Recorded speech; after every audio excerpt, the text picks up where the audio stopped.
¿Qué tal? Buenas noches. Lo que acaban de ver es la devastación de Mariupol, una ciudad en ruinas, reducida a escombros en su mayor parte, de la que 160.000 personas no han logrado escapar. La ciudad vive bajo asedio desde hace semanas. Las comunicaciones apenas funcionan, escasean los alimentos y sus ciudadanos no tienen acceso ni siquiera a la calefacción. En los próximos minutos vamos a entrevistar en directo a una refugiada ucraniana que acaba de llegar a Canarias y que ha dejado a parte de su familia allí. Pese a las dramáticas imágenes que nos llegan de Ucrania, hay grupos negacionistas que defienden que los combates son un montaje, al igual que negaban la existencia del coronavirus. ¿Qué pasa por la cabeza de un negacionista? ¿Por qué sus teorías ganan adeptos? Lo vamos a descubrir esta noche en un amplio reportaje. Empezamos.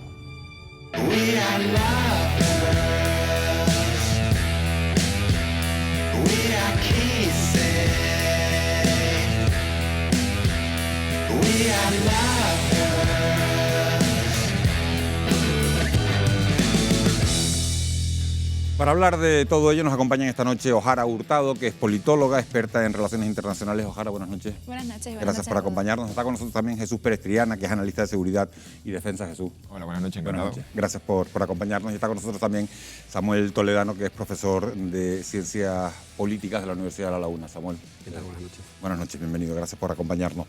Cruz Roja se prepara para intervenir mañana en Mariupol. Los equipos de esta ONG están listos para participar en una evacuación masiva de civiles. Decenas de miles de personas aguardan para ser rescatadas. Habrá que ver si Rusia finalmente permite un gran corredor humanitario, porque la situación allí, Laura de Pablo, es apocalíptica. Ahora mismo Mariupol es una ciudad portuaria completamente sitiada, en la que vivían más de 430.000 personas. Una ciudad que ha sido destruida en un 85% según el gobierno de Zelensky, y en la que unos 160.000 residentes no habrían logrado escapar. Estas personas llevan semanas sin apenas comida, sin agua, electricidad o gas. Muchos viven en sótanos y beben incluso nieve derretida, fíjense, para poder sobrevivir. Las autoridades municipales estiman que los bombardeos y ataques rusos han matado a casi 5.000 personas, incluidos 210 niños, aunque la cifra podría ser incluso mucho mayor, porque el gobierno ucraniano advierte de que es posible que cientos de personas estén todavía atrapadas bajo los escombros. Además, Naciones Unidas asegura disponer de información que confirmaría la existencia de varias fosas comunes en la ciudad, una de ellas con hasta 200 cuerpos. Según su ayuntamiento, cada día se lanzan entre 50 y 100 bombas sobre Mariupol y alrededor del 90% de los edificios residenciales estarían dañados. Se calcula que más de un 30% de ellos no se podrán reparar. Como vemos, las tropas rusas han convertido esta ciudad en un auténtico infierno. Pero para entender mejor el drama que se vive allí, esta noche nos acompaña Anastasia Magomedova, ucraniana refugiada en Canarias, pero con familia todavía en Mariupol. Anastasia, buenas noches, bienvenida. También damos la bienvenida a Irina, que eres también refugiada ucraniana en Canarias y que nos vas a apoyar con la traducción esta noche en la entrevista. Exactamente, gracias. Anastasia, sin duda, primero quiero preguntarte, tú estás aquí en Canarias, llegaste hace poco, pero tienes familia y amigos allí. Preguntarte cómo están. ¿Has podido estar en contacto con ellos? Es muy difícil. Y lo peor es que ahora no hay buena conexión para poder informarse bien. Una vez a la semana puedo recibir un mensaje donde él escribe muy corto: estoy vivo. Anastasia, ¿tienes amigos? ¿Tu familia ha podido salir de Mariupol? Sí, mi familia pudo salir de Mariupol hace tiempo. Pero mi mejor amigo se quedó en Mariupol. Y hoy pudo salir de Mariupol y ahora está, gracias a Dios, en seguridad. Porque esa es otra de las preguntas. ¿Los corredores humanitarios están funcionando en Mariupol? ¿Confías en que las personas que conoces que todavía están allí puedan salir? Знаешь ли ты о том, что люди могут выезжать сейчас безопасно? К сожалению, гуманитарные коридоры не работают, а российская сторона не может обеспечить безопасность, и постоянно коридоры обстреливаются. Ahora no funcionan y la gente no puede salir con seguridad, solamente a su propio riesgo, y por eso la mayoría de la gente se queda en sótanos y espera que vengan alguien a ayudarlos. Люди на свой страх и риск выбираются, кто-то пешком, A su propio riesgo, mucha gente trata de salir de Mariupol caminando sin auto porque en auto es más кто-то на inseguro. собственном транспорте. Y alguna gente usa autos, pero también es muy inseguro ahora esto. Организованной эвакуации из Мариуполя сейчас нет. Ahora no hay una evacuación organizada, solamente la gente lo hace a su propio, así como sabe, como siente el corazón, porque no hay ayuda de alguien. El gobierno ucraniano está ayudando bastante, pero de la parte de Rusia nadie garantiza que la gente puede salir segura y viva. Decías que recibir un mensaje de un amigo o de una amiga diciendo estoy vivo es fundamental.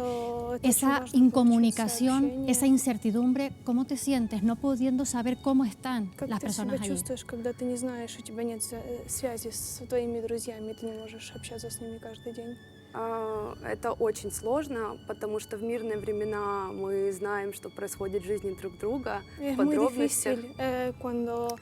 Te acordás del tiempo cuando no había guerra y cada día podías recibir un mensaje a la mañana sin problemas y ahora no podés contactar con tus amigos. Сложно оказаться так далеко от родного дома. Es muy difícil estar lejos de tu casa. И не иметь никакой информации про текущее состояние своих очень близких людей. Si están vivos tus amigos y la gente que conoces y que se quedó ahí. Но раз в неделю мой друг выходил, заряжал телефон от генератора. Una vez a la semana mi amigo pudo encontrar un lugar donde podía conectar su teléfono y poder cargarlo y mandar unos mensajes a la gente que está esperando si está vivo, si está todo bien. И короткое сообщение «Я жив» он присылал нам каждую неделю. Y ese mismo mensaje que estoy vivo es lo que esperaba cada uno de nosotros. Знаю, почему он так долго не выезжал, целый месяц из Мариуполя. Во-первых, потому что было очень небезопасно. Él no podía salir de Mariupol porque era muy peligroso, era imposible.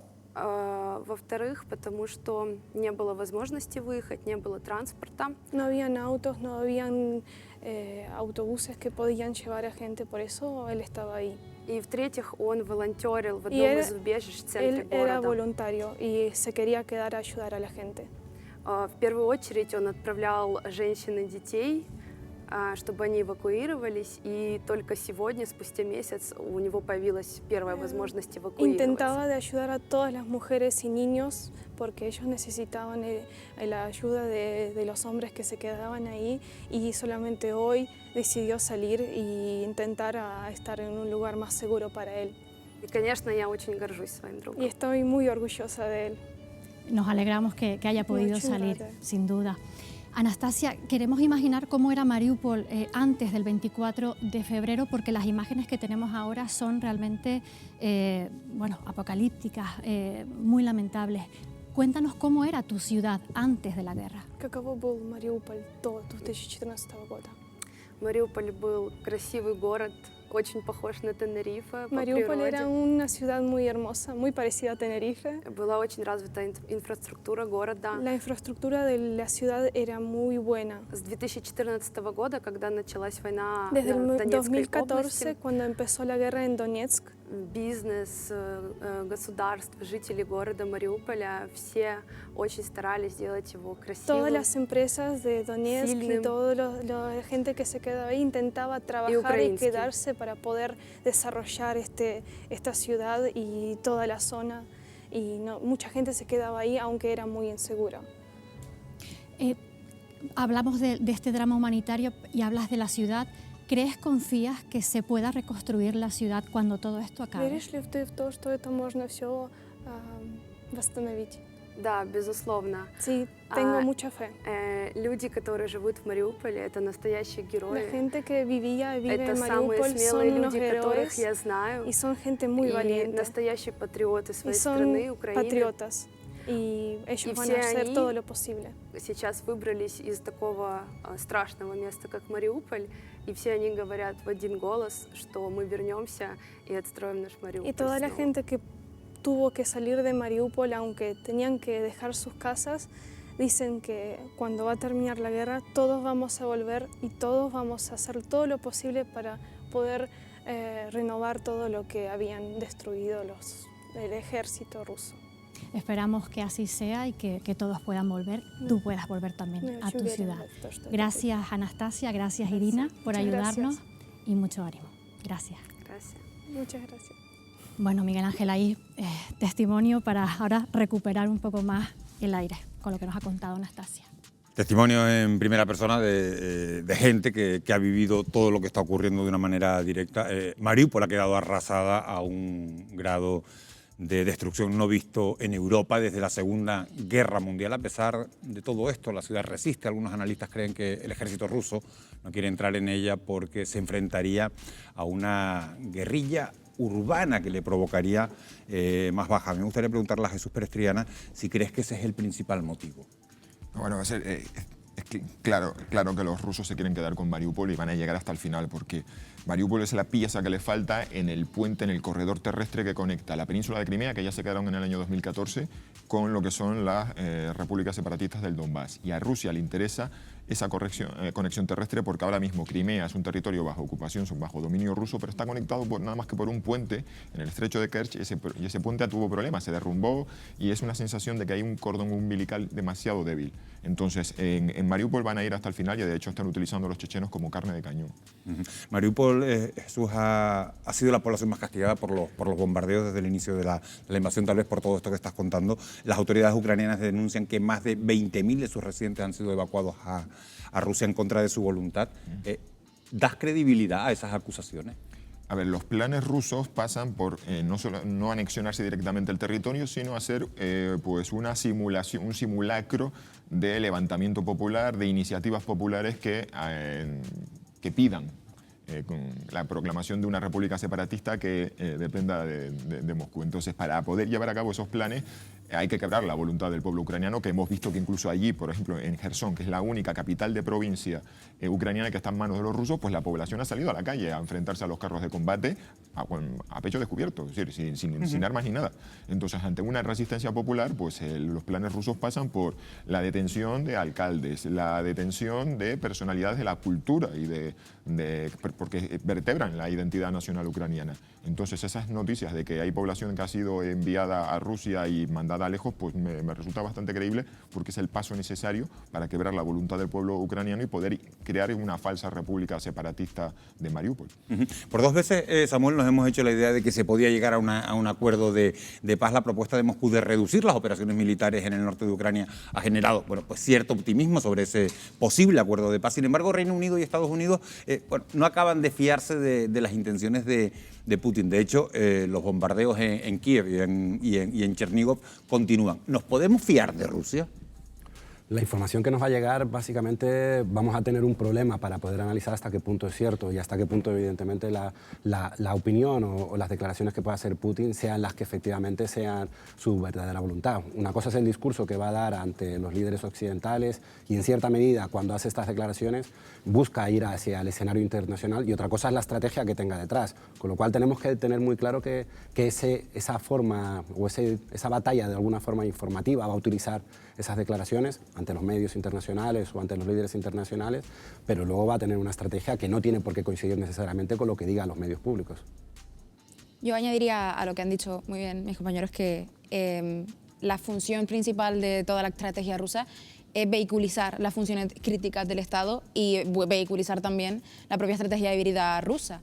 Al fin y al cabo, toda la generación de una narrativa dentro de Ucrania de unión con Rusia a través de no solamente desde 2014, sino hasta la actualidad, responde a generar un discurso por el que Ucrania ya no existe y responde a los intereses rusos. Más allá también añadir la cuestión de cómo se rompe la lógica política dentro de Ucrania y cómo se le quita credibilidad a las autoridades ucranianas. Eso es el paso previo a poder conseguir los objetivos rusos. Jesús, mientras todo esto ocurre, la región del Donbass espera una intensificación de los bombardeos y los combates después del anuncio de Putin de tratar de centrar sus esfuerzos en el este. ¿Ucrania debe hacerse a la idea de que va a perder estos territorios de manera definitiva? Yo siempre he pensado que la paz que llegue va a ser muy dolorosa para Ucrania, porque a pesar de que hayamos visto el fracaso ruso en varias de sus planes, porque han pasado del plan A, que era descabezar rápidamente a la dirección política de Ucrania con un asalto sobre Kiev. El segundo fase del segundo plan fue intentar una estrategia de imposición de costes asaltando las principales ciudades, que también ha fracasado. Y la tercera estrategia ya es directamente salvar los muebles, decir, bueno, ¿qué podemos sacar en claro? Y evidentísimamente a los rusos les interesa, uno, que las repúblicas separatistas controlen la totalidad de ambas provincias, porque en la constitución de las autoproclamadas repúblicas hablan que los límites geográficos de estas dos repúblicas son la totalidad de la provincia, pero si uno mira qué territorio controlan ambas, pues no es, es solo una parte. Y dos, pues ese corredor terrestre. Entonces yo creo que estamos ya en una estrategia de consolidación de conquista. Y ahí es donde vamos a ver el esfuerzo principal y el problema que pueden tener los ucranianos de que haya un embolsamiento. Tan pronto caiga a Mariupol, que yo creo que va a ser, es decir, los defensores ucranianos no van a poder aguantar demasiadas semanas, entonces los rusos ya intentarán desde el norte, desde alrededor de Sumy, avanzar hacia el sur y desde Mariupol hacia el norte y tratar de embolsar a todo el ejército, al dispositivo defensivo ucraniano allí. Jesús, hay muchos analistas que dicen que todo esto puede acabar si se le da una salida digna a Putin. ¿Crees que puede ser así? ¿Cuál sería esa salida? Bueno, hay algunos puntos en los que parece que ya ucranianos y rusos podrían estar de acuerdo, según las fuentes turcas. El problema es que hay una cuestión insalvable, que es que esas ambiciones territoriales de Rusia pasan por la absoluta negativa del presidente Volodymyr Zelensky a ceder un solo centímetro del país, un solo centímetro cuadrado. Y él no lo hace solamente por cabezonería, sino porque sabe que detrás tiene un pueblo ucraniano que lo hemos visto luchando duramente y que tiene claro, la comunidad ucraniana lo dice. Le tumbamos un gobierno en el año 2004, en la Revolución Naranja, salimos en el 2013 a hacer la revolución del Euromaidán y como este gobierno llega a acuerdos que nos resulten intragables a la sociedad ucraniana, nosotros volveremos a salir a la calle a tumbar al gobierno que venga. Entonces, Volodymyr Zelensky se encuentra con unas líneas rojas de no poder ceder. Y mientras que Putin también se encuentra con que o presenta a la sociedad pública, a la sociedad rusa, una victoria clara, contundente, o su credibilidad como autócrata va a quedar en entredicho. Entonces yo creo que las negociaciones son muy complicadas porque ambos bandos se encuentran con líneas rojas intrazables. Estamos hablando de las condiciones que pone cada uno de los bandos. Ojara, me gustaría preguntarte, ¿Ucrania estaría dispuesta, eso ha dicho por lo menos, a renunciar a la OTAN a cambio de garantías de seguridad en su territorio? Lo que propone el gobierno de Kiev es que países como Polonia, Turquía o Canadá se comprometan a defender el país en caso de una nueva invasión rusa. ¿Crees que Putin puede aceptar eso? Creo que es posible que Putin lo acepte. Creo que en la práctica Putin va a hacer lo posible porque eso no tome forma. Es decir, al fin y al cabo existen unas presiones no solamente internacionales, sino de los propios recursos con los que cuenta Rusia, ya no solamente a nivel estratégico, de energía y demás, sino también el control que tiene sobre otros países por las propias relaciones que tiene. Entonces, para mí sería una salida por la que estar escéptico y sentirse escéptico, porque creo que Rusia no va a aceptar finalmente. Eso es una victoria que sería más parecida a la derrota que a la victoria. Samuel, me gustaría hacerte una pregunta que la verdad que nos está rodando la cabeza. El ministro de Exteriores ruso, Sergei Lavrov, ha anunciado que a partir de ahora habrá un orden mundial más justo y más democrático gracias a la colaboración entre Moscú y Pekín. Resulta cuanto menos paradójico o irónico que nos vengan a hablar de justicia y democracia desde Rusia y desde China. Bueno, son los discursos de los políticos y evidentemente además tenemos que plantear algo muy obvio. Ningún dictador ni el régimen más autocrático que podamos encontrar nos va a decir que no es democrático. Siempre van a decir que están trabajando en pos del beneficio de su pueblo. No va a haber ningún régimen por muy pocas garantías democráticas que haya, que los líderes no presuman de trabajar en pos de su pueblo. Evidentemente en Rusia existen unos problemas serios democráticos y en China nos encontramos que evidentemente no hay elecciones. A nadie se le escapa. Lo que pasa que otra cosa es que Occidente nos sorprenda en unos casos y en otros casos no nos sorprenda. Pero eso forma parte de la geopolítica, donde algunos dictadores pues medianamente son buenos, algunos los rescatamos del olvido, el caso de Venezuela, y otros pues bueno, los dejamos aparcados a partir de los intereses, en este caso petroleros, Arabia Saudí, todo lo que es Oriente Medio, pues forma parte de ese discurso. No nos gustan algunas democracias, o algunas dictaduras, perdón, pero hay otras con las que hacemos negocios tranquilamente y seguimos haciendo negocios. Está hablando de China, Jesús. China sigue criticando con dureza las sanciones que Occidente le ha impuesto a Rusia. ¿Qué opinas del papel que está jugando Pekín en todo esto? ¿Está haciendo todo lo posible Pekín para detener esta guerra? No, vamos a ver, yo creo que principalmente el objetivo de Pekín es salir ganando lo máximo posible en este conflicto. Y le preocupa sobre todo que Occidente se imponga a un aliado. Lo que pasa es que esa alianza entre China y Rusia es muy peculiar. China no deja de ser una potencia enorme, global, con más de 1.000 millones de habitantes, una potencia pujante, y Rusia no deja de ser un país que tiene una economía del tamaño de Brasil. Lo que pasa es que, como dirían en boxeo, pega por encima de su peso porque tiene unas fuerzas armadas y es un productor de recursos energéticos importantes. Pero desde el punto de vista de Pekín les encanta escenificar los dos líderes, las dos banderas lado a lado desafiando a Occidente, pero Rusia está condenada a ser siempre un socio digamos, pequeño al lado de Pekín. Entonces, Pekín ahora mismo tiene sobre la mesa el riesgo de que le han dicho en Occidente, tanto en Europa como en Estados Unidos, si te ayudas demasiado a Rusia, pues te vas a encontrar con que te cerramos el acceso a nuestros mercados. Y para los rusos, entre el mercado de 140 millones de habitantes de rusos y todo lo que es la Unión Europea y Estados Unidos, aquí se venden demasiados ordenadores, demasiados ropa, demasiados teléfonos móviles como para que los chinos se quieran jugar eso simplemente apoyando a Rusia. Entonces, todavía está por ver que ellos pongan realmente la ayuda económica y sobre todo material que parece que estaba pidiendo Rusia a China. Entonces digamos que esos son los equilibrios que tiene que mantener China. Intentar ayudar a este socio estratégico, pero sabe que entrar en una guerra económica con Occidente puede ser costoso. Estamos hablando Ojara, de cuestiones económicas, y Occidente ha dejado claro que si Putin es derrocado y es reemplazado pues por un líder bastante más moderado, se levantarían las sanciones económicas y además se restablecerían las relaciones diplomáticas. ¿Es posible un cambio en el gobierno ruso? Diría que es posible, como es posible cualquier cosa, pero me parece contradictorio que Occidente trabaje en pos, a través de la narrativa, de que se derroque a un líder, por muy autocrático que sea. También siguiendo la línea de lo que decía con respecto a China, a mí me resulta también como paradójico hablar sobre que China está jugando un papel en la guerra, porque el interés de China en general, desde los 80 hasta la actualidad, ha sido desmarcarse, ganar terreno y ganarse aliados. Entonces, creo que China no está queriendo ganar nada en la guerra, creo que China lo que está intentando es perder lo menos posible y mantenerse en el estatus, mantenerse con las buenas relaciones con todos los estados, porque si no, su imagen de estado neutral, entre muchísimas comillas, se rompe.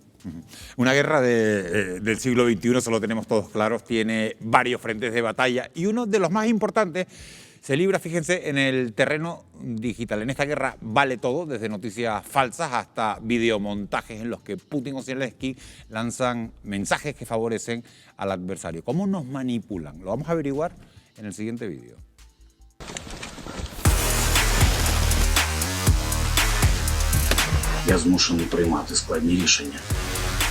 La guerra se libra también en los medios de comunicación y en las redes sociales.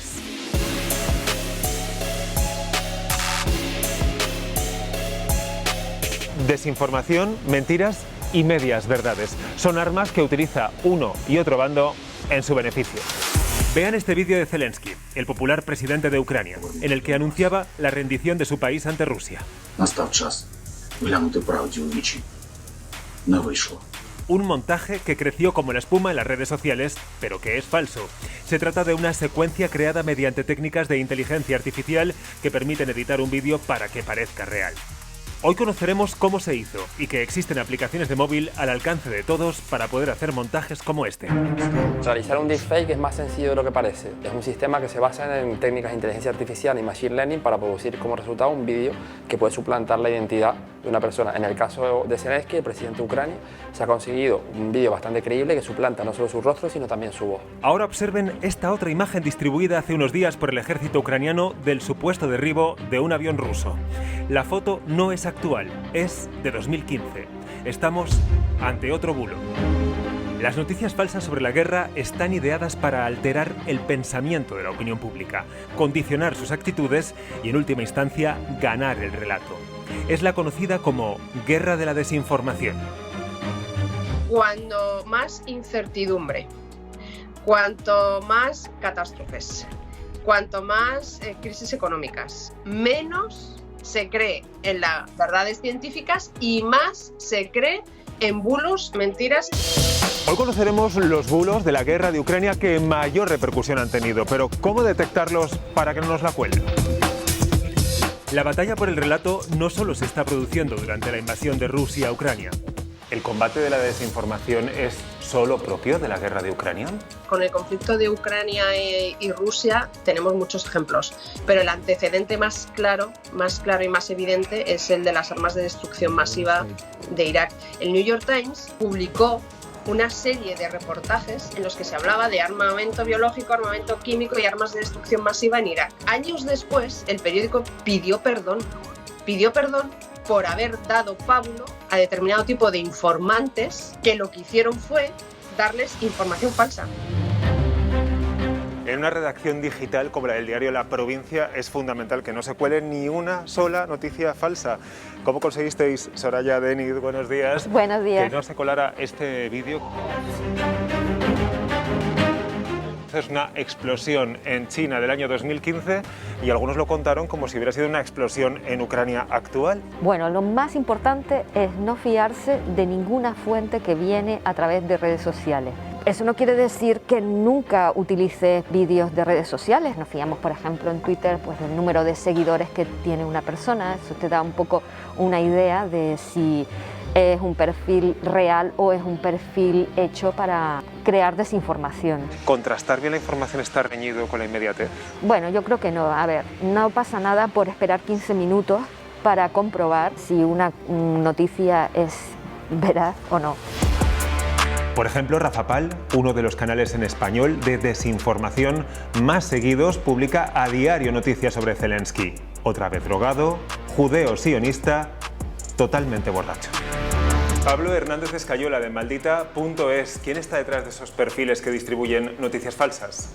En Telegram habíamos visto canales que estaban dedicados prácticamente en exclusiva al tema de la desinformación relacionada con antivacunas y relacionada con la pandemia, y de repente hay un cambio brutal, prácticamente de la noche a la mañana, y empezamos a encontrar gran cantidad de desinformación que apoya las tesis rusas. Lo que se pretende es contrarrestar una imagen que se ha generado, sobre todo en Occidente, en los medios de comunicación occidentales. La figura de Zelensky ha conseguido mucho prestigio. Pero ¿por qué las redes sociales se han convertido en caldo de cultivo de noticias falsas? Algunas de ellas, como TikTok, intercalan informaciones con sesgo político con otras más lúdicas. De hecho, por ejemplo, con la guerra de Ucrania se metían imágenes que pertenecían a videojuegos y que mucha gente se pensó que eran imágenes reales. Probablemente el bulo más sonado de esta guerra de la desinformación entre Rusia y Ucrania es el vídeo falso de la rendición de Zelensky. Aquí tienen el montaje, Zelensky anunciando la rendición de Ucrania, unas palabras que él nunca dijo. El sistema que se ha utilizado, de inteligencia artificial, y ya les digo que hay muchas aplicaciones de teléfonos móviles que permiten hacerlo. ¿Cómo se recrea la voz y no solamente la imagen? Sí que hay programas informáticos que son capaces de analizar exactamente el tono del discurso de una persona y reproducir prácticamente, tú puedes escribirle el texto de lo que quieres que digan. No solo hablamos de redes sociales, también de medios de comunicación convencionales como la agencia rusa Sputnik o la cadena de televisión Russia Today. La Comisión Europea ha prohibido sus emisiones por ser armas de desinformación del gobierno ruso. ¿Es la forma adecuada de actuar? La Unión Europea ha anunciado que van a censurar a los medios prorrusos RT y Sputnik. Es evidente que se trata de medios absolutamente favorables al gobierno ruso porque son medios del gobierno ruso. Pero no parece muy presentable tomar a los ciudadanos europeos por imbéciles y decidir por ellos qué pueden o qué no pueden ver. Si la información es mala, la democracia es mala. Si la información está sistemáticamente sesgada y contaminada por la mentira, los ciudadanos no pueden tener cabal conocimiento de la realidad. El gobierno de Putin ha laminado toda la información opositora. Los medios de comunicación tienen una orden taxativa de no utilizar la palabra guerra o la palabra invasión. Las personas que se informan por medios gubernamentales, esto es por la amplísima, absoluta mayoría de los medios de comunicación, piensan que su ejército está liberando a Ucrania de un régimen neonazi. Aquí en Canarias hay una emisora de Ruskoe Radio, una de las redes de radiodifusión rusas más grandes de todo el planeta. Vamos a tratar de gestionar una entrevista con ellos. Han declinado nuestra entrevista y eso que no les pedíamos ningún tipo de posicionamiento, pero parece que en tiempos de guerra la información puede despertar muchas susceptibilidades. Bueno, pues se incorpora a esta mesa de análisis el periodista Luis Ortega. Luis, buenas noches, bienvenido. Buenas noches. Gracias por estar con nosotros. Luis, se dice que la principal víctima de una guerra es la verdad y el mejor ejemplo es lo que ocurre en Rusia, donde informar con objetividad se ha convertido en delito. Informar con objetividad sobre Ucrania se ha convertido en delito. ¿Esta campaña de desinformación puede acabar volviéndose contra Putin? Yo no sé qué se puede volver contra Putin en la actual En su propio país, me refiero. Sí, y en la Rusia de Putin. Yo creo que hay una serie de noticias falsas que son increíbles en la situación en la que está una sociedad donde ha castigado duramente en los últimos años los derechos civiles, donde hay un montón de colectivos reprimidos y donde no hay libertad. Entonces, la información cala, la falsa y la verdadera, en sociedades libres. Y estamos hablando de una sociedad que no es libre, que es libre en lo económico, que tiene repartidos por todo el mundo. Aquí en Tenerife yo conozco pues alrededor de 100 personas millonarias de origen ruso que viven en las quintas más caras del sur. O sea, la libertad es para esa gente pura y exclusivamente. Y a lo mejor para algún deportista de élite que puede salir, y hasta hace muy poco ya están teniendo problemas para los artistas importantes que ha tenido siempre Rusia. Pero para el resto de la sociedad no es igual. Y ahí las falsas o las ciertas noticias yo creo que calan menos que en las sociedades libres. Samuel, tú eres profesor de Ciencias de la Comunicación. Para evitar la proliferación de bulos, la Unión Europea decidió bloquear las emisiones de medios como Russia Today o Sputnik desde que se produjo la invasión. Ahora que llevamos varias semanas de guerra, ¿crees que fue una decisión acertada? Creo que es una decisión hipócrita y eso creo que hay que marcarlo de una vez por todas. Escuchábamos ahora de nuevo a Borrell diciendo que la mala información es malo para la democracia. No sé si lo ha descubierto ahora o simplemente es ahora cuando se da cuenta. La mala información está también en Occidente. Lo único que pasa es que no nos interesa ver la mala información de nosotros porque nosotros creemos que siempre estamos en el lado bueno. La propaganda, las fake news, las desinformaciones han existido siempre y Occidente. Hemos visto también en el reportaje los casos históricos del New York Times con Judith Miller sacando todos esos reportajes, las armas de destrucción masiva. Lo hemos visto sistemáticamente. Las mentiras y las propagandas vienen y los gobiernos las fabrican y les interesan en función de sus intereses. Lo que pasa es que ahora, evidentemente, nos interesa decir que esto están desinformando y es una cuestión estratégica. El problema, que si realmente nos preocupa esa información y ese derecho fundamental a la información, hay que dar el siguiente paso. Y el siguiente paso, por ejemplo, es regular esta profesión. No se regula el periodismo, no se quiere tocar a los grandes medios de comunicación. No se regula algo tan básico como en qué consiste el periodismo, qué medio puede ser calificado como periodismo, qué persona puede ser calificada como periodista y a partir de ahí empezar a poner requisitos para que la información tenga unos estándares de calidad. Si no, al final nos encontramos con que informativos de televisión ponen un videojuego de noticias de un bombardeo y dicen que es un bombardeo real. Y eso es una cuestión de una mala práctica. Sí. Estamos hablando de los grandes medios de comunicación, pero está también, Jesús, el mundo digital. Aunque Rusia tiene un poderío militar aparentemente bastante mayor o mucho mayor que el que puede tener Ucrania, Ucrania parece que está ganando la batalla del relato y la batalla de la comunicación. ¿Cuáles han sido, Jesús, los puntos fuertes de Zelensky en esta guerra digital? Vamos a ver, yo creo que Rusia hasta ahora siempre había sido muy fuerte en conflictos que eran moralmente ambiguos y informativamente confusos. Y en este, lo hemos visto en Siria, lo vimos en Crimea en el 2014. En este conflicto parece que es como, no hay lugar para la ambigüedad. Es una invasión, hay víctimas civiles. Entonces lo que tenemos es que a los ucranianos están jugando en casa. Cada ucraniano tiene un teléfono móvil con una cámara y es decir, una cámara que nos puede mandar fotos y vídeos. Y entonces tenemos una sobreabundancia de informaciones que nos vienen del lado ucraniano. Eso nos hace ver como que los ucranianos llevan la iniciativa, que los ucranianos están ganando más en el campo de batalla. Y en el caso de Zelensky yo creo que ha sido fundamental.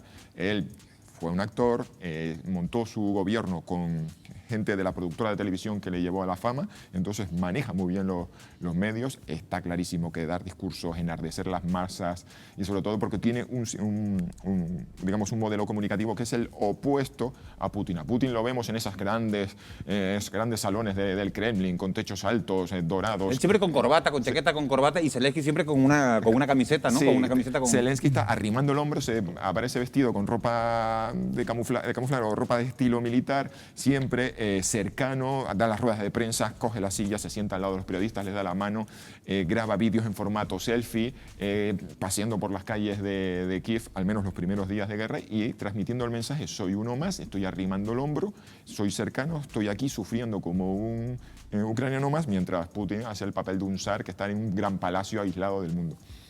De hecho, yo añadiría también que ha habido una muy buena respuesta a cada acción rusa en ese sentido, porque cuando ha habido ciberataques, ha habido por otro lado también casi ejércitos no formales de hackers ucranianos, no ucranianos, voluntarios internacionales que se unían para ayudar a la información correcta y a la información veraz.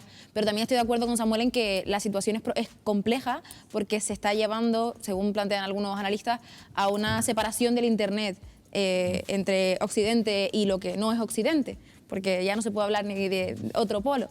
Es lo que se llama Splitternet. Entonces, es terrible hablar sobre eso porque ya no sabemos cómo ayudar en esos ámbitos, porque ya no estamos siquiera ahí. Entonces, la situación es bastante compleja. Lo de la ciberdefensa ha sido muy importante, es verdad, porque yo decía que era el teléfono que tiene cada ucraniano en su mano es un arma de comunicación, pero si Internet se hubiese caído en las primeras 24 horas, si los rusos hubiesen conseguido tumbar Internet en Ucrania, todo esto que yo he contado no hubiese servido absolutamente de nada. Y sabemos que semanas y meses antes, cuando ya se sabía que iba a pasar algo, pues la OTAN tiene un centro de excelencia de ciberguerra en Estonia y algunos países pusieron sus técnicos en ciberseguridad al servicio de Ucrania para reforzar y blindar la comunicación, la conectividad de Internet en Ucrania. Y eso ha sido fundamental, porque todo lo que yo dije no hubiese servido de nada. Fue un anticipo de la situación que se podía sobrevenir. Luis Ortega, las principales multinacionales han abandonado Rusia, algunas lo han hecho por principios, pero otras han visto casi presionadas por las llamadas al boicot que se ha hecho desde Internet. Y eso demuestra la capacidad de influencia que pueden llegar a tener las redes sociales. ¿Te asusta el poder que han alcanzado? Sí, el poder de las multinacionales es terrible, pero y de las redes. Pero el poder ruso ahora mismo, con la hipoteca que tiene con Alemania concretamente, que es un flanco débil en el tema del boicot, porque le va a tener que seguir comprando, con el tema del banco que convierte el dólar y el euro, lo convierte en rublo obligatoriamente, y es la horca caudina por la que hace pasar a Occidente para vender su gas. Tiene tantas armas. El totalitarismo de este personaje es tan grande, y además no estamos hablando de un personaje cualquiera, estamos hablando de un malo inteligente como en el buen cine, un malo brillante en sus actuaciones y sobre todo con una capacidad de reacción importantísima. En un momento concreto nos han hecho creer, no sé dónde sale la fake, que este hombre está como ajeno a todo lo que está ocurriendo, que le están tapando las historias, que no sabe que se están cargando a gente, que están matando a gente en Kiev y en Mariupol y que se quieren merendar todo ese tinglado para consumirlo de Crimea. Samuel, ¿te da miedo el papel que están llegando a tener las redes sociales? Pero no creo que sean las redes, yo creo que las redes son la herramienta. Muchas veces le ponemos un nombre propio a las redes sociales como si fueran un ente con una entidad propia, como si fueran alguien que pueda pensar y decir. Sabemos que detrás de las redes están los algoritmos, sabemos que están las multinacionales, sabemos que hay empresas como Facebook, Twitter, que por ejemplo pueden bloquear al presidente de Estados Unidos. Es decir, las redes sociales no son entidades, ahí vemos un maremándum de opiniones que a veces lo podemos incluso confundir como la opinión pública. Ya sabemos que además se pueden manipular con los trolls, con lo cual las redes sociales yo no le daría la mayor importancia desde un punto de vista de actor político. Es una herramienta donde se va a jugar, evidentemente, un escenario, una batalla, pero el problema de las redes sociales, o mejor dicho, el problema de la sociedad es precisamente que si le estamos dando tanto eco y hablamos tanto de las redes sociales, es porque algo está fallando, y lo que está fallando son los actores tradicionales que se dedicaban a dar información. Los medios de comunicación, donde tenían una calidad, se les presuponía una calidad. Los medios de comunicación han tenido una guerra en 2014 en Ucrania y no hemos vuelto a hablar, no hemos hablado de lo que pasaba en Ucrania durante años, con más de 14.000 muertos. Los medios de comunicación van de una guerra a otra. En esta vamos a estar más tiempo. Los medios de comunicación van a hacer un enfoque a unos refugiados. A otros que se mueren aquí al lado no les hacemos enfoque. El problema de las redes es que los medios han dejado hueco para aquellos que... Para que entraran y se canalizaran por ahí. Jesús, me gustaría hacerte una pregunta. Un asunto que se ha convertido en polémico en nuestro país. El presidente Pedro Sánchez ha insistido en que no se puede postergar que España gaste el 2% del PIB en defensa, pero a su vez tampoco anuncia una fecha definitiva para alcanzar este objetivo. ¿Crees que estamos ante una promesa que no va a llegar a materializarse? Es delicado. A ver, este 2% surge de un compromiso colectivo que tomó la Organización del Tratado del Atlántico Norte en septiembre de 2014. Y han pasado 8 años y muy pocos países lo han cumplido. Lo han cumplido fundamentalmente los países. Hay un factor muy claro que es cuanto más cerca estás de Rusia, más te tomas en serio la defensa nacional. Y parece extraño que nosotros, que tenemos un área mediterránea un poquito complicada, hayamos estado 8 años sin tomarnos en serio esta promesa, pero claro, sin fecha y sobre todo con una crisis económica en ciernes, a mí me parece difícil. Lo que sí podemos sacar la conclusión es que cuando uno no invierte suficiente en defensa, la capacidad de disuasión se pierde, la credibilidad se pierde y entonces es cuando empiezan los problemas. De eso quería preguntarte, ¿cuáles son las principales carencias de nuestro ejército y en qué apartados urge más su renovación? Bueno, es que tenemos un problema. Uno es que después de la crisis financiera del 2008 las Fuerzas Armadas vieron un recorte. Ahora cuando se habla de expandir el gasto de defensa no es subir mucho, estamos hablando de recuperar. Y entonces las Fuerzas Armadas tienen un problema de obsolescencia en bloque. Hay un montón de cosas que compramos en los años 80 y 90 que se van a caducar. O sea, que si llega a su vida final, un avión ya tiene una célula con unos límites de horas de vuelo. El problema es que encima la guerra ahora se ha hecho más complicada. Hay más cosas. O sea, la lista de la compra que teníamos en los 90, que eran aviones, barcos y carros de combate, pues ahora se multiplica. Ahora hay que meter drones, hay que meter ciberguerra, hay que meter redes de comunicación para el mando y control. Entonces, la lista es enorme y yo creo que no hay campo de las Fuerzas Armadas españolas que no estén necesitadas de una modernización. Pero si yo tuviese que, como canarios que somos, preocuparnos, me preocuparía mucho por todo lo que tiene que ver con el poder aeronaval, porque al fin y al cabo las zonas de conflicto de España con sus vecinos más problemáticos están en el eje Baleares, Estrecho, Canarias. Poder aeronaval. Te pregunto, Jara, muy rápido porque me tengo que ir a publicidad. ¿Crees que España va a llegar a ese 2%? Yo creo que España no va a llegar a ese 2%, principalmente porque tiene temas muchísimo más acuciantes. Y no solamente España, sino la Unión Europea. La dependencia energética, incluso con los acuerdos a los que está llegando con Estados Unidos, es una realidad a la que nos vamos a enfrentar durante muchísimo tiempo. Entonces, si llegásemos al 2% de gasto en defensa, no se va a solucionar nada. Al contrario, creo que se van a agravar otros problemas que están latentes y que estamos sobreviviendo porque hay otras cosas como más llamativas en el momento. Estamos hablando de la parte bélica del conflicto, pero hay otras derivadas. La inflación se desboca en nuestro país y alcanza el 9,8%, algo que no se veía en España desde 1985. Entre los productos que más suben se encuentra el combustible, y en tan solo unas horas entrará en vigor esa rebaja de 20 céntimos por litro que ha aprobado el gobierno de España. ¿Cómo se va a efectuar ese descuento en las gasolineras del archipiélago? Lo vamos a abordar a la vuelta de publicidad. Y además les vamos a mostrar qué técnicas utilizan algunas marcas para que no nos percatemos de esa subida de precios. No se vayan, que se lo contamos enseguida. ¿Ven este paquete de jamón cocido? Sigue manteniendo el precio de siempre, 1 euro. Pero tiene truco, han reducido su cantidad. Antes tenía 100 gramos y ahora solo 90. Es lo que se llama reduflación. ¿Ven que el paquete está mucho más vacío? Afecta a otros muchos productos que compramos en el supermercado. Enseguida les contamos cuáles y qué subida de precios encubren.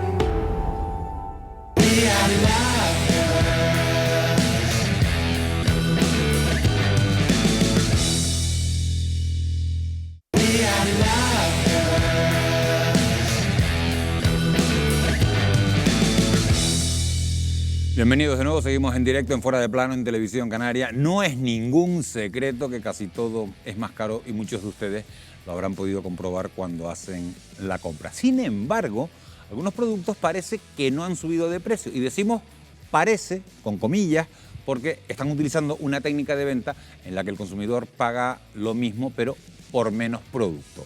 Lo vemos. Imagínense esta situación. Acuden a comprar un bote de cacao soluble y pagan por él el precio de siempre. Pero algo ha cambiado. Parece que pesa menos de lo normal y cuando se fijan en la etiqueta confirman que tiene una cantidad menor. Es el truco de muchas marcas para capear la inflación. Pagamos lo mismo pero por menos producto. Esta táctica pasa desapercibida para la mayoría de la población.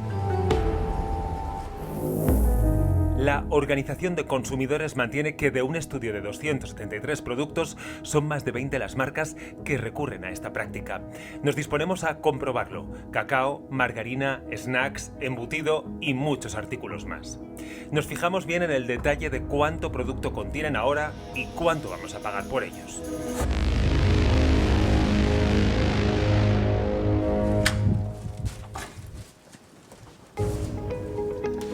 Esta práctica no es ilegal, no se trata de un fraude. Sin embargo, enmascara una subida de precios.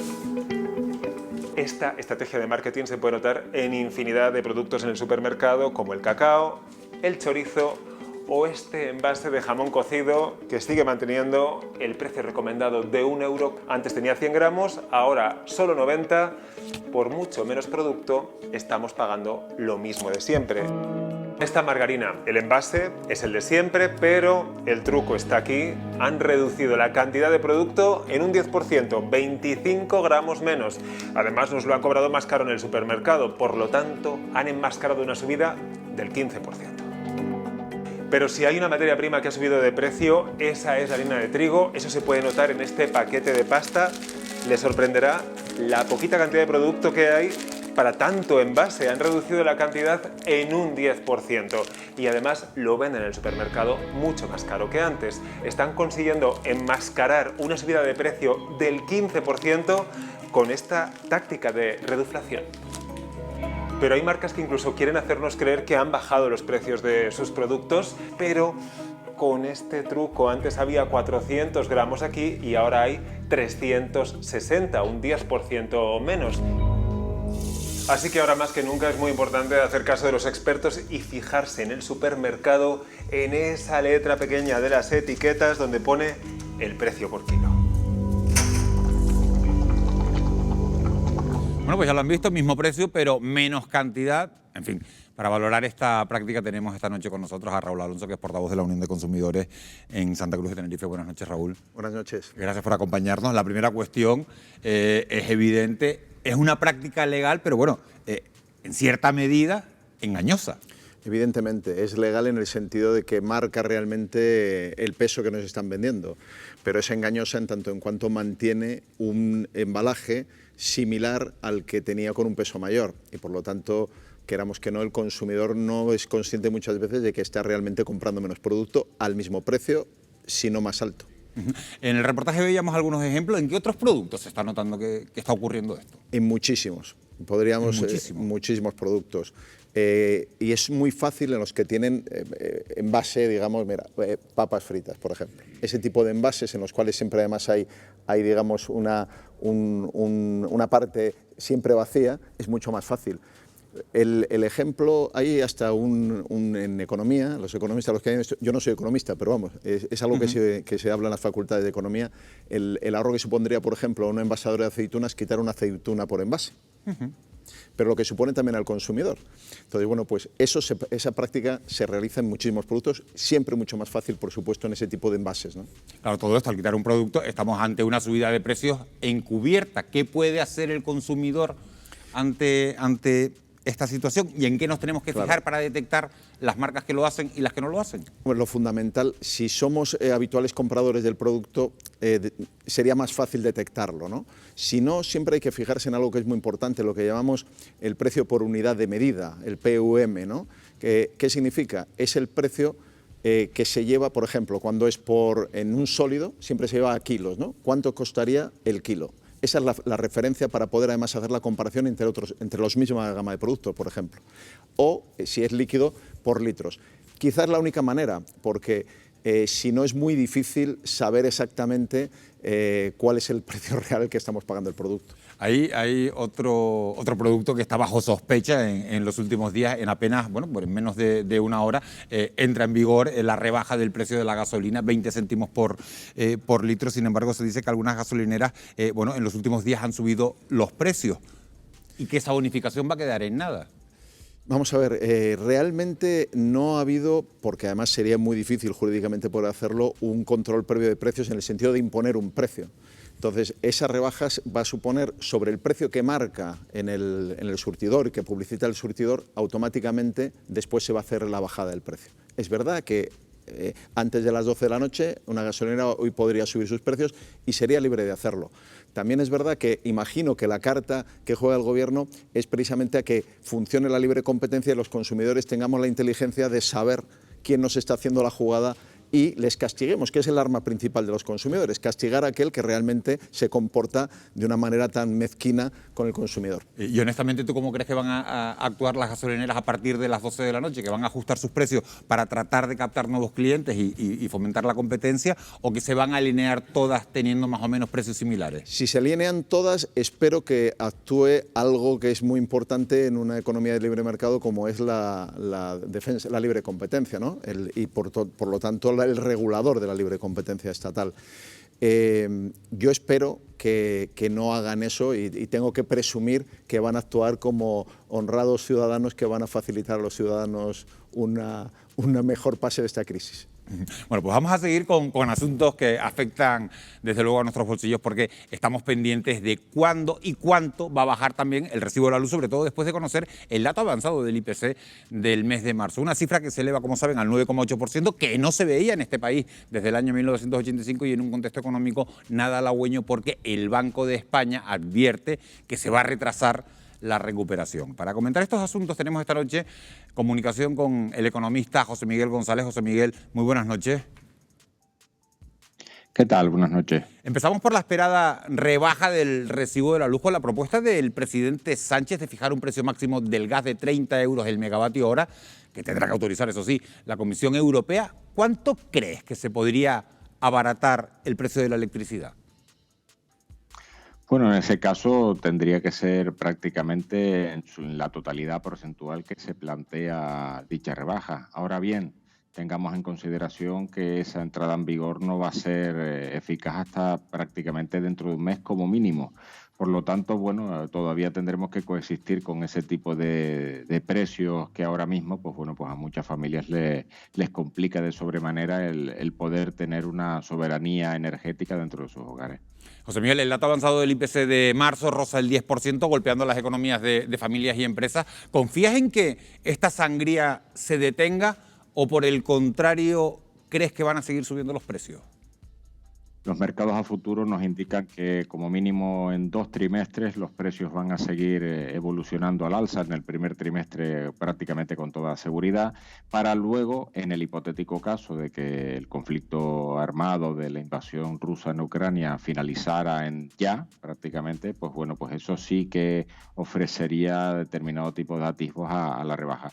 De lo contrario es poco probable, tal y como lo decíamos hace unas semanas, vamos camino inexorable hacia la inflación de 2 dígitos, y el dato adelantado por el INE a lo largo de esta semana, pues bueno, simplemente ha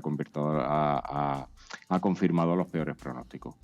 El Centro de Análisis Funcas asegura que el paquete de medidas anticrisis aprobado por el Gobierno hará bajar el IPC en solo 1 punto, a pesar de los 16.000 millones de euros de gasto público. ¿Crees que va a ser así, 1 punto? Sí, bueno, realmente ya no es tanto la preocupación sobre la inflación, sino el riesgo de lo que se denomina estanflación, es decir, que justamente la mayor preocupación de los pronósticos económicos que se tienen en la actualidad es obviamente coexistir con una alta inflación, algo que venimos arrastrando del pasado año, recordemos, por esa recuperación de la demanda y esa incapacidad de la oferta para saber responder en tiempo real a dicho incremento de la exigencia y la puesta en circulación de todo ese ahorro, sino el retraso del crecimiento económico hasta poder alentecerlo. Tal y como se ha dicho, pues por cada punto por cada punto de inflación, pues prácticamente 0,4 puntos de crecimiento económico se pudieran ver en riesgo. Por lo tanto, las circunstancias de coexistir con altos precios, que no estamos en una hiperinflación, no ha subido en muy poco tiempo, pues el mayor riesgo ahora mismo es el retraso de la recuperación económica, que en materia ya no solo de empleo, sino de actividad económica, pudiera ya situarnos a final del 2023, algo que los pronósticos más optimistas que se tenían el año pasado pues era prácticamente a finales de este año. Bueno, pues precisamente el Banco de España asegura que nuestro país se va a enfrentar a una caída significativa de su economía y que se va a retrasar la recuperación. ¿Estás de acuerdo?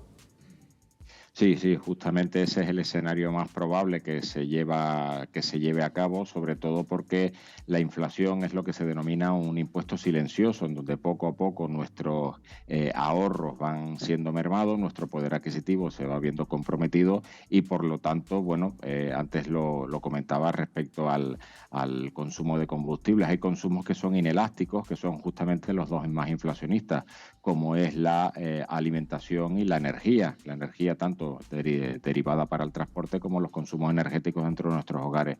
Por lo tanto, eso, independientemente de su precio, habrá muy poca disminución en su consumo porque hay que seguirlo consumiendo de forma inexorable y probablemente en el resto de bienes y servicios de nuestra cartera de pedidos, pues es donde se va a ver la disminución, que es también donde prácticamente toda la actividad privada está decantada en ello. José Miguel González, muchísimas gracias por haber estado en directo esta noche en Fuera de Plano. Gracias a ustedes, buenas noches. Bueno, pues retomo la conversación con Raúl Alonso. El panorama, Raúl, no es del todo alentador, sobre todo lo que se refiere a la factura de la luz, mientras esperamos en qué se concreta esa propuesta que tiene que lanzar España y Portugal y se aclara en cuánto se va a rebajar la factura. ¿Qué margen nos queda a los consumidores para negociar con las compañías una rebaja? Pues muy poco. Las compañías eléctricas han demostrado carecer absolutamente de un principio básico de una sociedad, que es la solidaridad.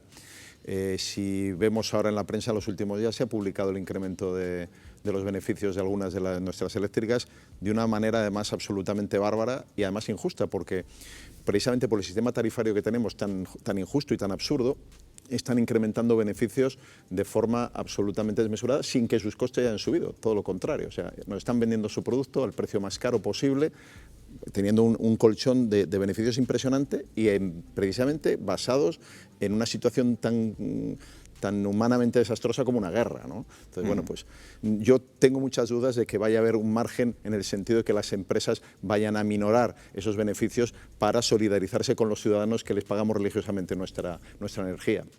Raúl Alonso, portavoz de la Unión de Consumidores en Santa Cruz de Tenerife, muchísimas gracias por habernos atendido esta noche, por haber estado aquí en directo en Fuera de Plano. Gracias a ustedes. Bueno, pues los efectos de la guerra no solo se notan en la economía, en Internet se están disparando las teorías alocadas sobre la invasión de Ucrania y algunas aseguran incluso que algunos bombardeos son falsos y que sus víctimas son actores. ¿Cómo funcionan estos grupos y por qué algunos ciudadanos creen sus mentiras? Lo vamos a abordar enseguida a la vuelta de una pausa publicitaria. No se vayan, que regresamos de inmediato. ¿Por qué se pone negra como el carbón? ¿Por qué sale humo negro? ¿Por qué no cae ni una gota? Antonio F. Darwich, ¿qué opinión le merecen este tipo de vídeos? Bueno, yo creo que hay gente que se perdió alguna clase de primaria en su momento. Las imágenes de las víctimas también son puestas en tela de juicio. Son personas que aparentemente parecen estar en poder de un conocimiento superior que no es el conocimiento científico.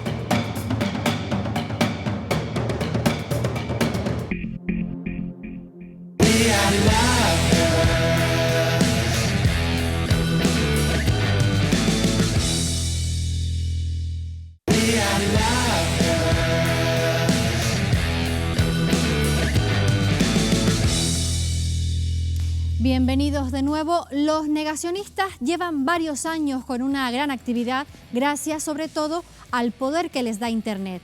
El coronavirus, la guerra en Ucrania e incluso el volcán de La Palma han dado pie a todo tipo de teorías bizarras. Lo peor de todo es que quienes se encargan de distribuir este tipo de falsedades encuentran un amplio público que se cree todas estas teorías, todas estas patrañas. ¿Cómo lo consiguen? Lo descubrimos en el siguiente reportaje. Están en todas partes. Las teorías negacionistas inundan la red, foros, grupos específicos de Telegram y vídeos de YouTube. Los hay que niegan que la Tierra es esférica. Los que tachan de invento el cambio climático. E incluso hasta los que sostienen que la erupción en La Palma fue intencionada.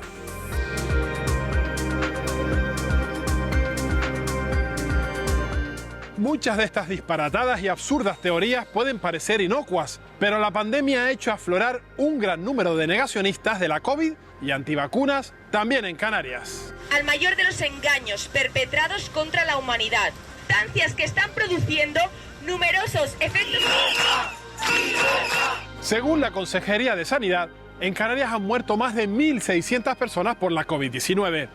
La cifra de fallecidos a nivel mundial supera ya los 6 millones. Por eso los organismos internacionales insisten, la desinformación también mata. Disinformation can cost lives. Los negacionistas abren la puerta a la teoría de la conspiración. O lo que es lo mismo, piensan que una élite maneja nuestros destinos en base a oscuros intereses. Pero, ¿quién mueve sus hilos? ¿Por qué muchos se creen sus argumentos? Y lo más inquietante, ¿cómo cortar el círculo vicioso?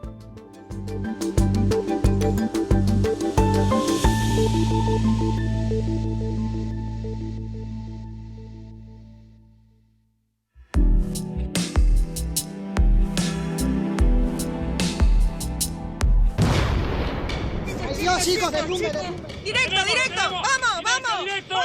Y con los primeros gases y la lava, emergieron también las teorías de la conspiración en Twitter. ¿Algún experto puede demostrar que la erupción del volcán de La Palma no se provocó con HAARP?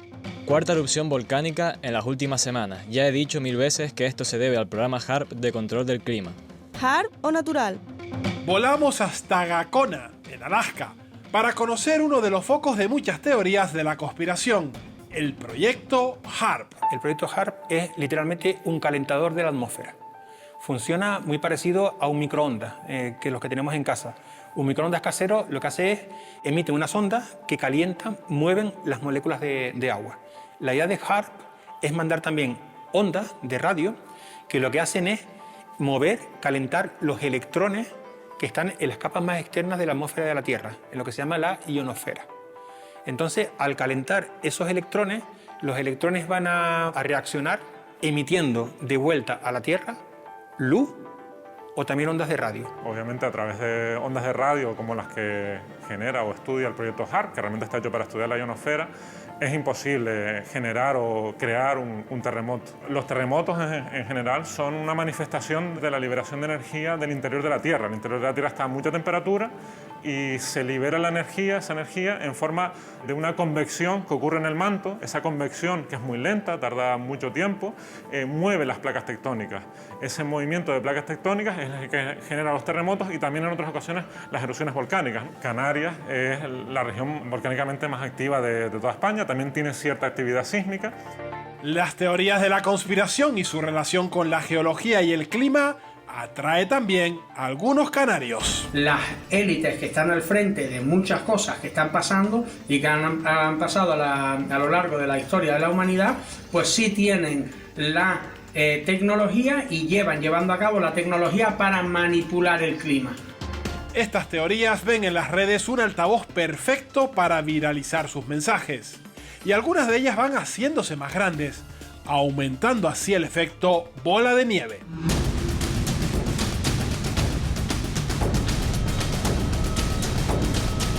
Esta nieve no es nieve de verdad, es puro plástico. Esto debería de caer agua, deshacerse porque es obvio que con el fuego se tiene que deshacer. Mirad cómo ha quedado de negro todo. ¿Por qué sucede esto? ¿Por qué se pone negra como el carbón? ¿Por qué sale humo negro? ¿Por qué no cae ni una gota? Antonio F. Darwich, ¿qué opinión le merecen este tipo de vídeos? Bueno, yo creo que hay gente que se perdió alguna clase de primaria en su momento. Se dice que es una bola de plástico y no de nieve porque aparecen manchas negras en la bola y la bola no se derrite en agua. Vamos a demostrar lo contrario, con una simple vela. Esto va a simular al mechero que utilizan en el vídeo, ¿de acuerdo? Vamos a acercar el tubo sobre la mecha. ¿Ves el humo negro que está saliendo por arriba? Eso es el hollín. Eso es lo negro que aparece en la bola de nieve. Es la combustión no perfecta del combustible que está en la vela y aparece eso negro. Eso es carbono. La nieve, que es un medio poroso, está sublimando, o sea, está pasando directamente de sólido a gas. Vamos a utilizar algo parecido, que es el alcanfor. El hielo, el alcanfor y el yodo tienen la peculiaridad de que son capaces de sublimar, ¿de acuerdo?, cuando lo acercamos a una mecha. Lo ponemos encima. Eso que está pasando, el alcanfor se está sublimando, está pasando directamente a gas. Eso es lo que pasa con la bola de nieve.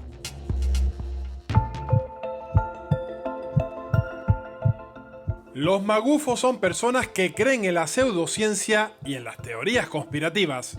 Se basan en que la versión oficial de los acontecimientos es parte de una trama para ocultar la verdad. Seleccionan sus razonamientos mezclando argumentos falsos con otros fehacientes.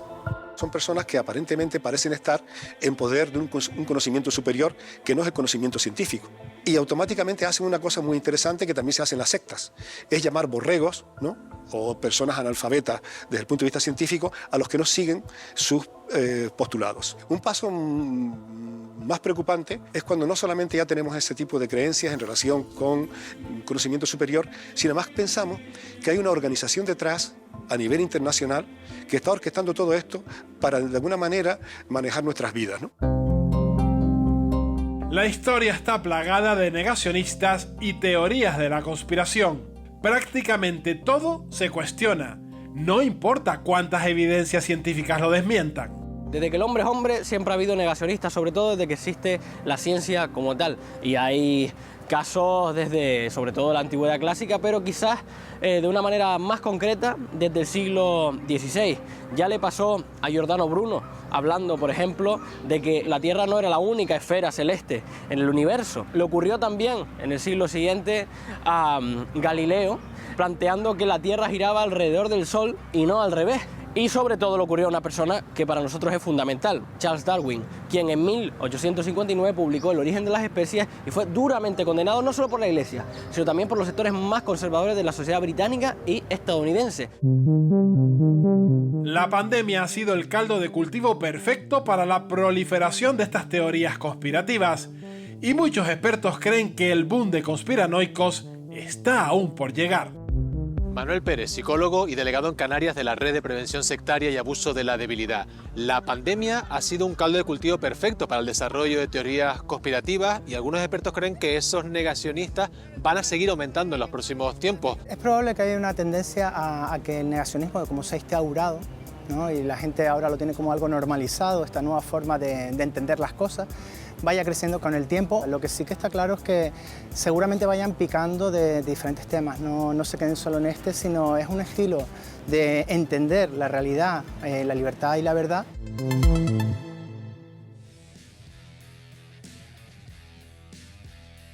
Los grupos negacionistas que hasta ahora negaban el coronavirus han virado sus teorías hacia la guerra en Ucrania. Numerosos bulos y noticias falsas recorren WhatsApp, Telegram y otras redes sociales con el objetivo de desestabilizar la sociedad y fomentar los movimientos populistas. Lo van a comprobar en solo un minuto, a la vuelta de publicidad.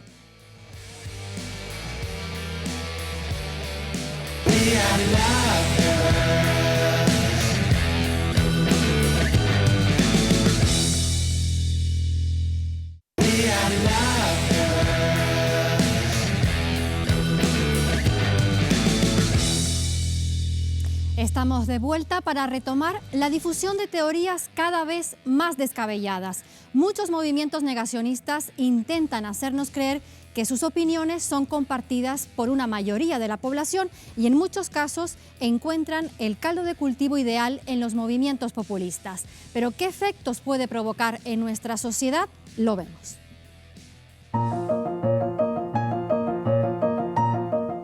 Según un estudio de la Universidad Noruega de Ciencia y Tecnología, los humanos creemos al menos en una teoría de la conspiración. Desde la psicología intentan dar una respuesta a estos comportamientos.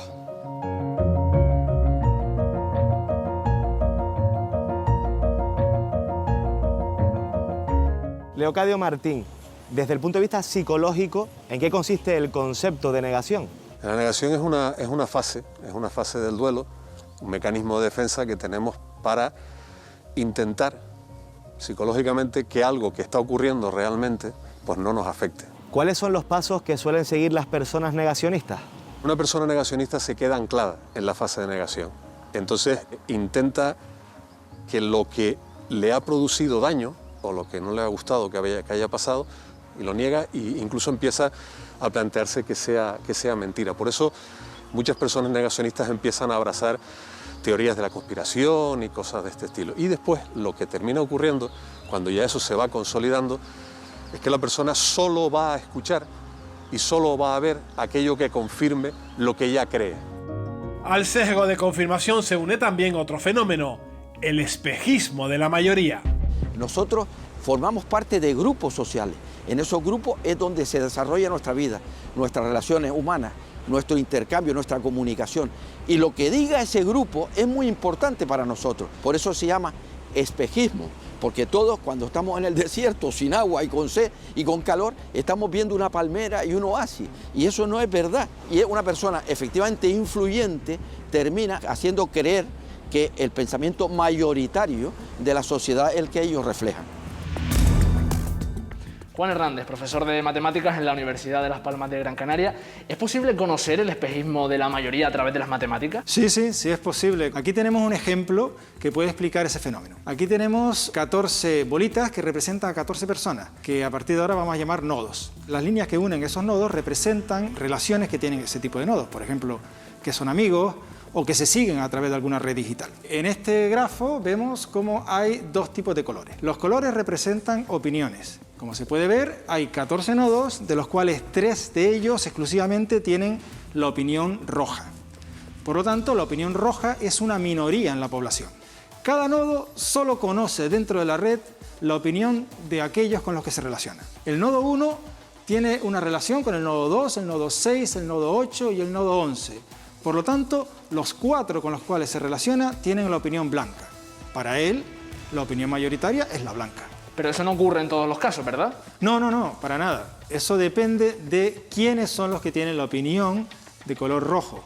Vemos en esta misma estructura de red, la misma red social, ahora la opinión roja no la tienen los de antes, la tienen los nodos 2, el 8, el 11.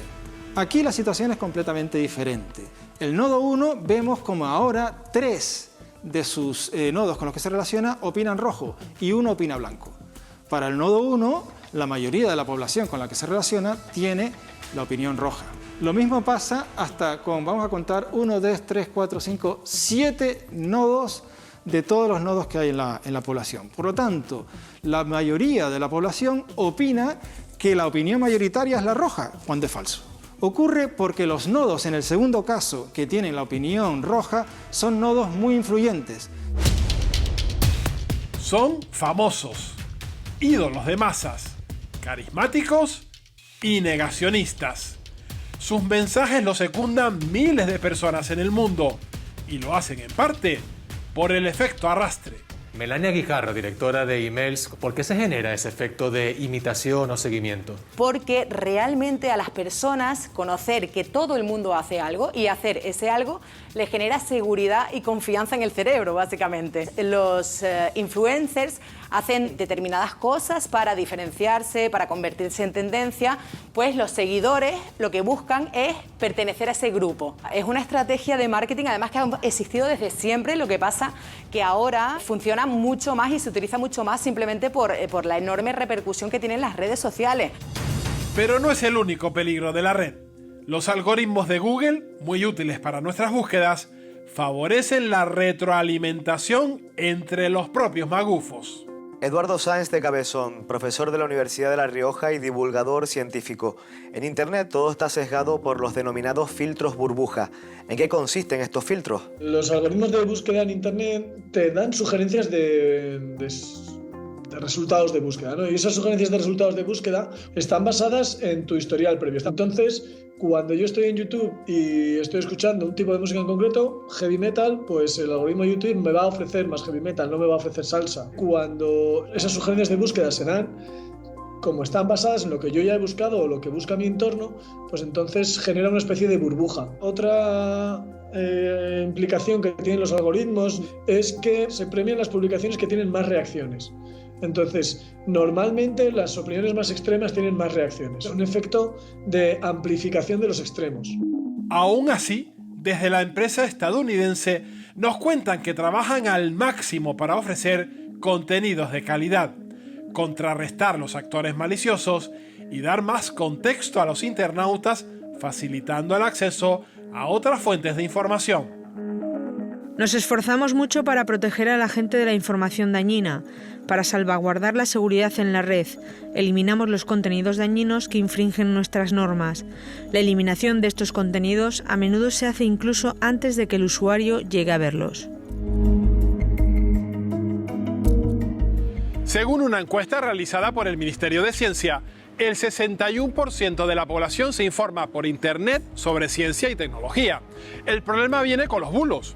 Según el primer estudio sobre el impacto de las noticias falsas en España, un 60% de españoles cree poder identificarlas, pero solo 1 de cada 10 es capaz de hacerlo. Javier Gallego, sociólogo, ¿qué impacto tienen las fake news en nuestro modelo de sociedad? Nos está haciendo ser unos receptores más manipulables. Yo siempre pregunto en alto, ¿somos ciudadanos informados o en la era digital somos simples consumidores de impactos informativos? Es la primera vez en la historia de la sociedad, del ser humano, que estamos dando un paso atrás en cuanto a la reflexión. Yo lo llamo la era pospensamiento. ¿Una sociedad víctima de las noticias falsas es también más susceptible al odio?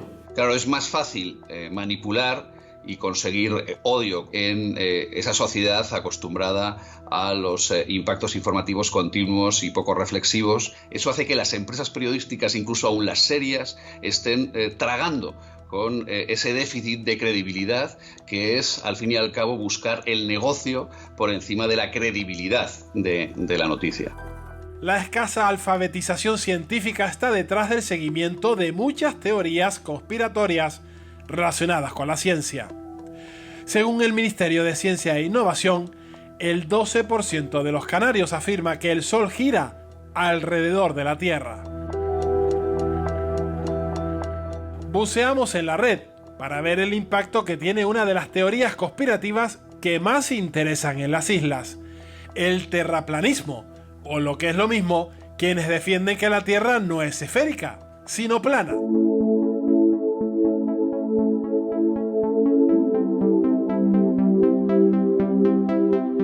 Julia Socorro, consultora de Islas SEM, ¿qué interés suscita en la población conceptos como el terraplanismo? Mira, las búsquedas en España comienzan en torno al año 2017. Tenemos un pico ya de interés importante en el año 2018, probablemente por algún tipo de contenido audiovisual, YouTube y demás que se subiera a Internet. Y ya en marzo del 2020 es cuando volvemos a tener otra eclosión bastante de búsquedas. ¿Y qué interés despierta en concreto entre los canarios? Estamos detrás de Asturias, Murcia, Madrid y Valencia. Pero los tentáculos del negacionismo son largos y llegan a límites insospechados. Algunos niegan incluso la guerra. Hay quien asegura que la guerra de Ucrania es un montaje. Una idea que tiene fieles seguidores en Estados Unidos, el país donde nacen muchas de las teorías negacionistas. ¿Por qué Estados Unidos tiene esa, digamos, deriva, ¿no? Pues la tiene en parte por una descomposición también de todos sus valores que tienen que ver con un rechazo de un sector de la sociedad blanca norteamericana, que es básicamente poco amiga de integrar a otras culturas, y que se ve acosada en los últimos tiempos por una inmigración cada vez mayor. Entonces cualquier excusa, cualquier debate que se plantee, ese sector va a la contra.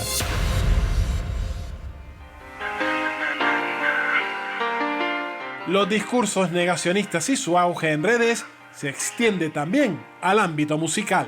Cuatro mentes dominantes quieren un pueblo ignorante, te ocultan lo que hay delante, lo que pretenden es no dejarte ver.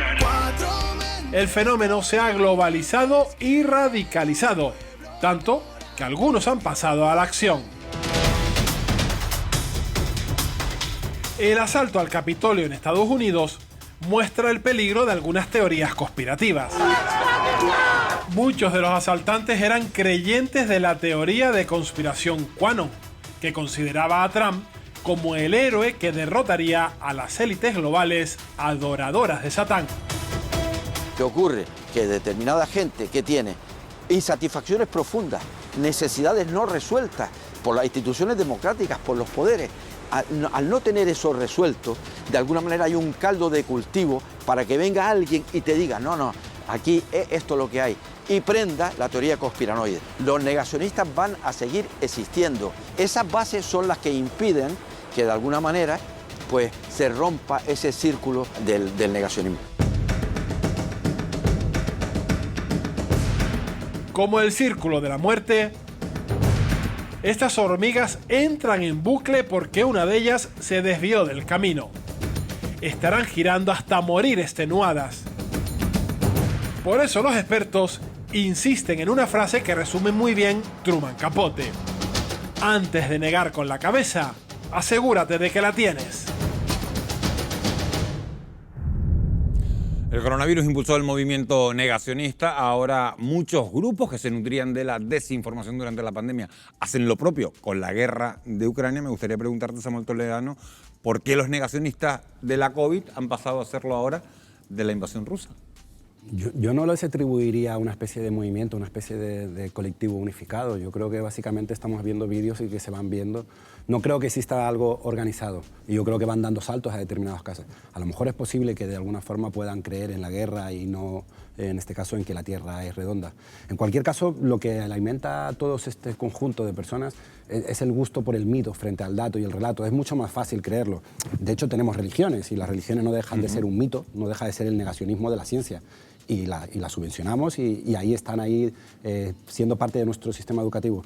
Yo creo que habría que de alguna forma ser conscientes de que lo único que sucede ahora es que tenemos las redes sociales y están llegando y tenemos acceso a ellos, pero esas falsas creencias yo creo que existían antes. Lo único que pasa es que evidentemente ahora con las redes sociales tienen la capacidad de llegar lo que antes podría ser simplemente un comentario jocoso en una barra de un bar. Luis, la transición entre la desinformación sobre la pandemia y la guerra de Ucrania, que se ha dado con total naturalidad en redes como Telegram o como WhatsApp, ¿se debería controlar de alguna manera estos canales? Es muy difícil controlar la libertad. Es un tema complejo. Yo coincido con Samuel en una cosa, ¿no? En el tema de las religiones. Estamos viviendo un momento de auténtico fanatismo, ¿no?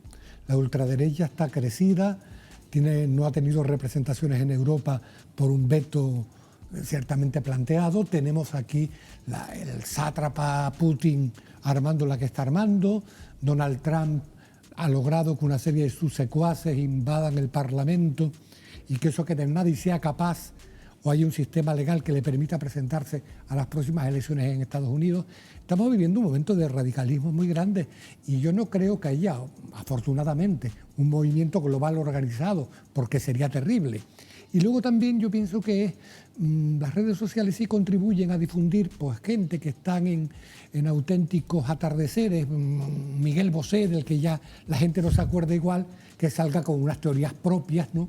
Y que convenza por lo menos a sus familiares de que, bueno, que hay una conspiración global para matarnos a todos. Jesús, en los últimos años la creencia en teorías de la conspiración ha calado hondo, ha calado sobre todo en movimientos de extrema derecha, pero eso no quiere decir que las teorías negacionistas también se propaguen entre personas de izquierdas, es así, ¿no? Vamos a ver, hay un elemento que es la idea, el confortable de entender que controlas la realidad. Es decir, ante una cosa tan terrible como un virus que te puede matar, del que no teníamos remedio, una guerra que nos puede llevar a una contienda nuclear, pues las teorías de la conspiración son como un refugio mental en el que uno puede pensar que en realidad no ha pasado nada. Y esto efectivamente está en ambos extremos del espectro ideológico. Pero sin quitar todo lo que he mencionado, evidentemente una de las estrategias comunicativas de los medios de comunicación rusos han sido utilizar teorías de la conspiración. Su idea es neutralizar la acción de Occidente porque ha sido el apoyo occidental al gobierno de Ucrania, ha sido fundamental. La ayuda militar que ha llegado a Ucrania ha permitido resistir un mes a al que era el ejército más poderoso de Europa. Entonces, ¿cómo le interesa a Rusia? ¿Qué puede hacer Rusia? Pues intentar neutralizar lo máximo posible la opinión pública occidental. Y ahí está, pues, las teorías que niegan que existe una guerra. Las teorías que defienden que esto no es una guerra, sino una operación militar especial que no, en realidad está liberando al pueblo ucraniano y que no pasa nada y que no hay atrocidades y no hay víctimas civiles. Ojalá, me gustaría preguntarte, tras la invasión de Ucrania, algunos analistas predijeron que en Europa iba a descender el apoyo hacia las opciones de extrema derecha, ya que tradicionalmente habían apoyado a Putin. Sin embargo, las últimas encuestas que se han hecho en nuestro país apuntan hacia lo contrario. Muchas veces cuando se hace análisis sobre la realidad, se analiza también un poco desde lo que queremos ver.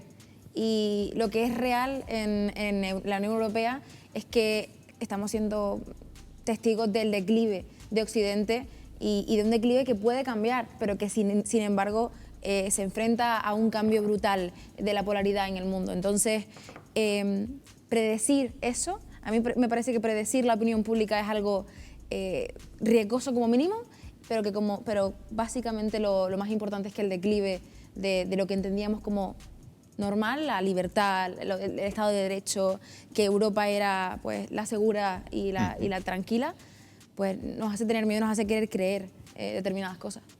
Samuel, solo el 10% de la población española es capaz de identificar las noticias falsas.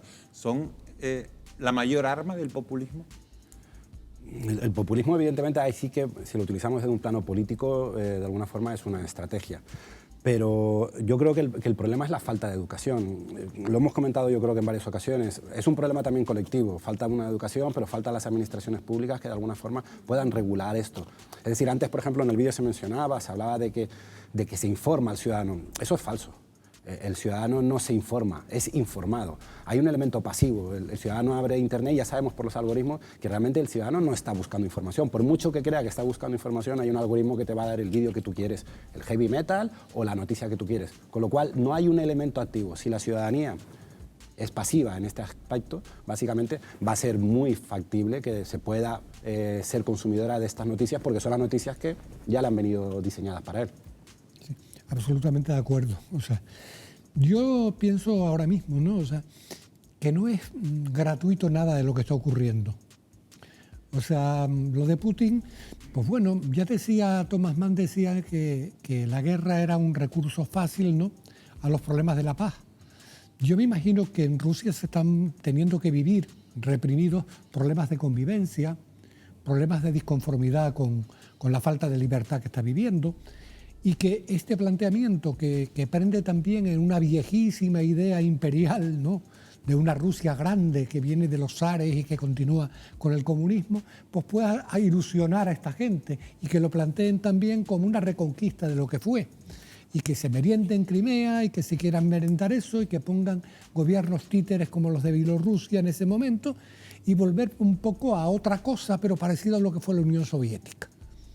Eso es uno de los principales referentes de las teorías negacionistas en el mundo. Ha sido Donald Trump. Los últimos sondeos publicados dicen que, bueno, que si se presentara a las elecciones podría ocupar de nuevo la Casa Blanca en 2024. ¿Crees que eso podría suceder? Bueno, ya yo creo que todo el mundo se equivocó en el año 2016 como para volver a tomarnos en serio los estudios demoscópicos. Además, me parece a mí que todavía nos quedan... todavía queda bastante recorrido, pero sí, a ver, hay un descontento, o sea, el resultado de la ultrapolarización política en Estados Unidos.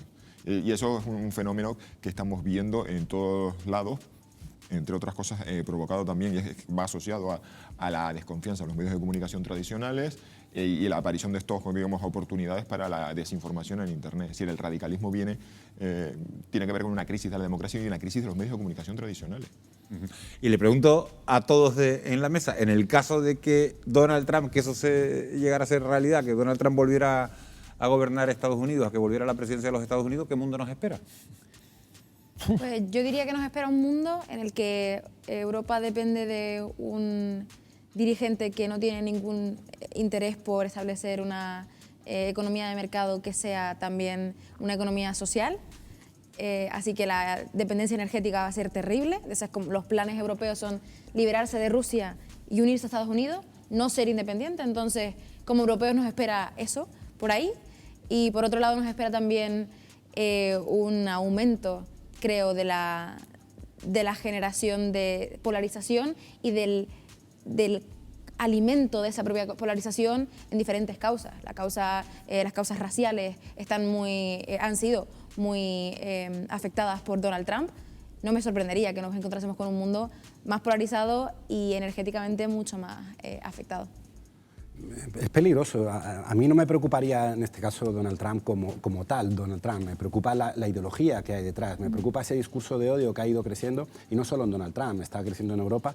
Ese discurso de odio que está empecinado en construir el otro, en construirle, darle una identidad que realmente no es una construcción, sino lo están destruyendo. Y nosotros sabemos, y la historia nos está diciendo, que cuando nos empeñamos en destruir simbólicamente al otro, y llamémosle el otro cualquiera que no sea como nosotros, ya hemos visto los otros que los de Ucrania son nosotros y los de Siria son los otros, cuando hacemos tanto esfuerzo para destruir al otro, de esa destrucción simbólica, solo hay un pequeño paso para que de la destrucción simbólica pase a ser una destrucción física. Bueno, Luis Ortega y acabo con Jesús. Yo creo que el siglo XXI nos ha dado lo peor que nos podía dar desde el primer momento. Ha habido cosas tan terribles como los atentados de las Torres Gemelas, hemos tenido una pandemia realmente mundial que empezó como una broma de chinos, estamos viendo lo que estamos viendo, hemos visto personajes tan estrambóticos y tan peligrosos como Donald Trump o como el propio Putin, que además en algún momento de la historia se han cruzado. Se hablaba de la campaña de apoyo de Rusia a través de la informática a la propia campaña de Trump. Yo creo que la historia o la casualidad tiene que ser un poco benévola con nosotros, ¿no? Y abrirnos un horizonte con un poquito de más esperanza, porque el camino ahora mismo es realmente aciago y un poco amargo. Pues yo creo que la guerra de Ucrania va a ser un acontecimiento a la altura del 11S que viene a cambiar por completo el panorama internacional, y la llegada de un presidente Trump, yo no creería que sería tan rompedor, porque simplemente veríamos las mismas tendencias de un Estados Unidos volcado en enfrentarse a China, unos Estados Unidos que precisamente le pedían en el 2014 en la cumbre de la OTAN en Gales a Europa que se preocupase, que Europa tomase las riendas de los asuntos de seguridad y defensa para ellos tener las manos más libres y poder dedicarse a los asuntos Asia-Pacífico. O sea que yo ahí creo que no, que una vuelta de Trump, más allá de todo lo que pueda suceder en política interna y el auge de los populismos, en el ámbito al menos que yo manejo de defensa, yo creo que habría ciertas continuidades. Y esto simplemente, es decir, el aumento del gasto de defensa en Europa frente a la cuestión, después de la cuestión ucraniana, simplemente yo creo que Trump se va a sentir reivindicado de que esto es lo que él nos llevaba pidiendo a todos allá por el 2014.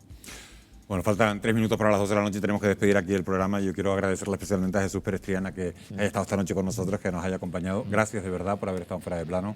Encantadísimo, y bueno, estando de paso por mi tierra, pues encantado de venir por aquí. Sé que estás instalado en Madrid, ¿no? Pero al final la sangre canaria, ¿no? se lleva para todos lados. Ojara Hurtado, politóloga, experta en relaciones internacionales. Un auténtico placer haberte tenido también. Un placer también para mí. En este plato de televisión. Samuel Toledano.